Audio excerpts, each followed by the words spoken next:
नमस्कार, मैं हूं Amod Srivastava. Amazing thought, amazing message, amazing information की दिशा में आज एक कदम और आगे।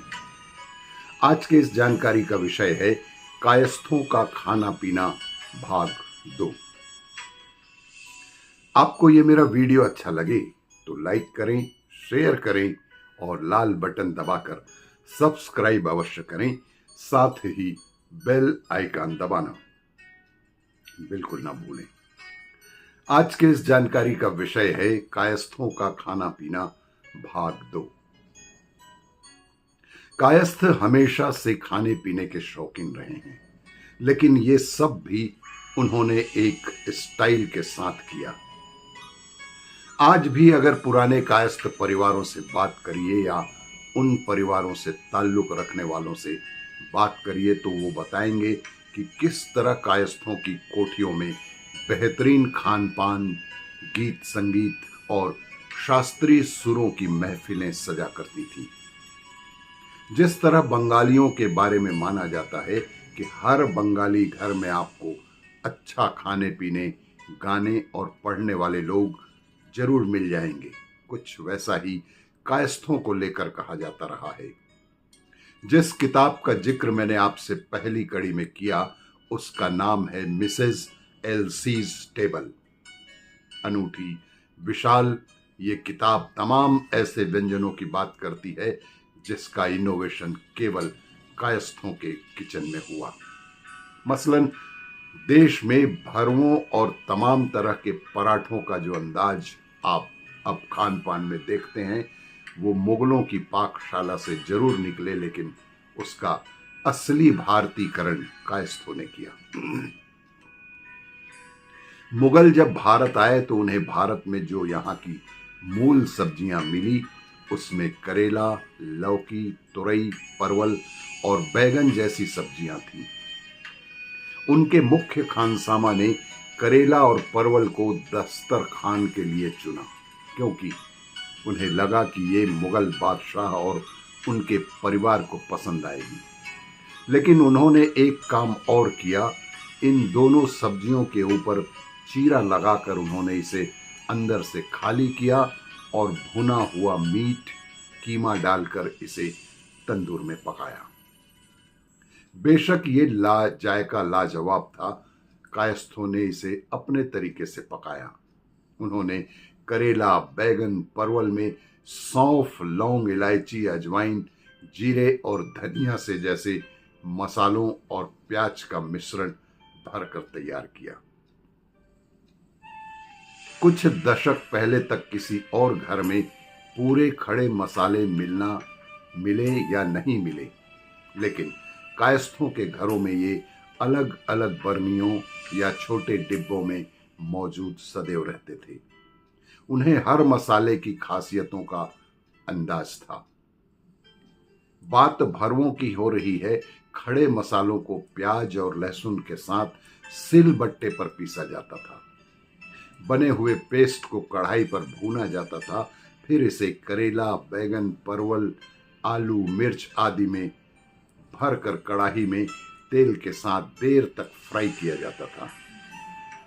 कढ़ाई इस तरह ढकी होती थी कि भुनी हुई सब्जियों से निकल रही फ्यूम्स उन्हीं में जज्ब होती रहे। आंच मध्यम होती थी कि वो जले भी नहीं।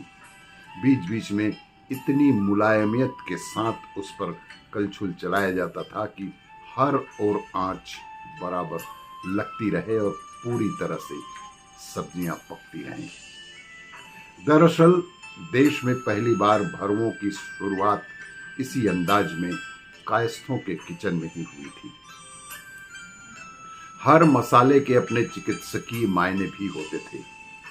यहां तक मुगलों के बारे में भी कहा गया है कि मुगल पाकशाला का मुख्य खानसामा हमेशा अगर किसी नए व्यंजन की तैयारी करता था तो शाही वैद्य से मसालों के बारे में हमेशा राय मशविरा जरूर कर लेता था। चूंकि कायस्थ दरबारों में बड़े और अहम पदों पर थे, लिहाजा मुगलिया दावत में आमंत्रित भी रहते थे। 1526 में बाबर ने जब भारत में मुगल वंश की नींव रखी तो अपने साथ मुगल दस्तरखान भी भारत ले आए। तकरीबन सभी मुगलिया शासक खाने के बहुत शौकीन थे। जहांगीर तो अपनी डायरियों में तक में खान पान का जिक्र करते थे। अकबर के समय में उनके इतिहासकार अबुल फजल ने आइन ए अकबरी और अकबरनामा में उस दौर के खान पान का भरपूर जिक्र किया है। इब्न बतूता ने भी अपने यात्रा वृतांत में भी इसका जिक्र किया ही है। ये वो दौर था जब मुगल खान पान में ड्राई फ्रूट्स, किशमिश, मसालों और घी का भरपूर प्रयोग होता था। इसे वो अपने साथ यहां भी लाए थे, यानी कहा जा सकता है कि मुगल पाकशाला के साथ खानों की नई शैली और स्वाद भी आया था। ऐसा नहीं है कि भारत में ये सब चीजें होती नहीं थीं या इनका इस्तेमाल नहीं होता था, लेकिन इन सारी ही खाद्य सामग्रियों को लेकर तमाम पाबंदियां और बातें भी थी। कायस्थ मुगल दस्तरखान के ज्यादातर व्यंजनों को अपनी रसोई तक ले गए, लेकिन अपने अंदाज और प्रयोगों के साथ। फर्क ये था कि कायस्थों ने शाकाहार का भी बखूबी फ्यूजन किया। मांसाहार के साथ भी कायस्थों ने ये काम किया। कबाब से लेकर मीट और बिरयानी तक का बखूबी नया अंदाज कायस्थों की रसोई में मिलता रहा है। बिरयानी की भी एक रोचक कहानी है। कहा जाता है कि एक बार मुमताज सेना की बैरक का दौरा करने गई। वहां उन्होंने मुगल सैनिकों को कुछ कमजोर पाया।